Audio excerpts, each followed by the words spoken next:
Let's go into 12 and we'll end on this. Chapter 12, verse 1 says, this boasting will do no good, but I must go on.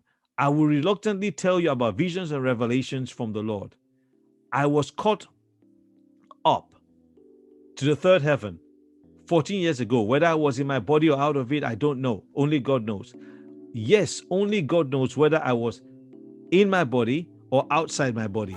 But I do know that I was caught up into paradise and heard things so astounding that they cannot be expressed in words.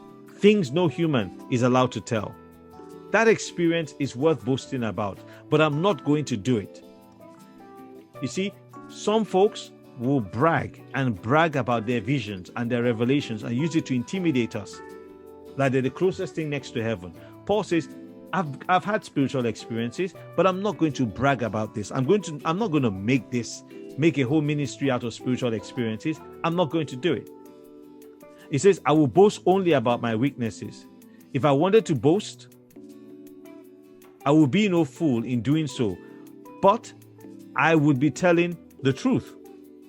I have pedigree. I'll be telling the truth. He says, but I won't do it because I don't want anyone to give me credit beyond what they see in my life or hear in my message.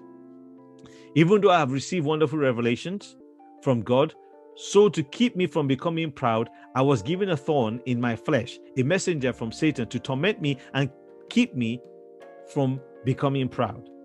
So he's saying God allowed the devil to do something to him to keep him from being braggadocious, so he doesn't go beyond, get a big head and a long head.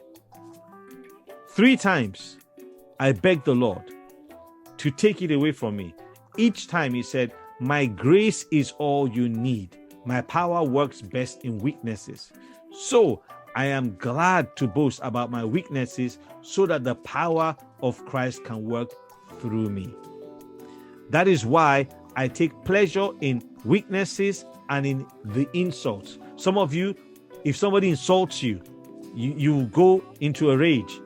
Paul had to live with insults. He had to live weaknesses, insults, hardships, persecutions, and troubles that I suffer for Christ. For when I am weak, then I am made strong. What am I trying to say here as I close this off? We will go through stuff. We will go through stuff. And I know I've done a lot of reading. Please go back and read over the scriptures to see if what I'm telling you is true. It's important that you do this yourself. But we will go through things. But guess what? Yeah? For when you are weak, when those people torture you, when they talk about you like you're a dog and they insult you, when you're weak, you are strong. Why? Because God's grace is sufficient for you, fellow believer, to go through those hardships and go through those things. Anyone who tells you you will not face hardship is lying to you and does not have your interest at heart. You will go through things. You will go through tough times. But guess what? In those times of weaknesses, in those times that you're vulnerable, in those times when the insults are piling up and the weaknesses are showing so glaring, when the hardships are about to bury you, when the persecutions and the troubles are overwhelming, you're vulnerable, you're weak, but you're strong because God's grace is sufficient for you.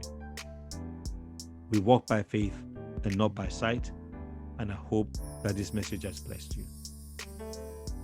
Amen.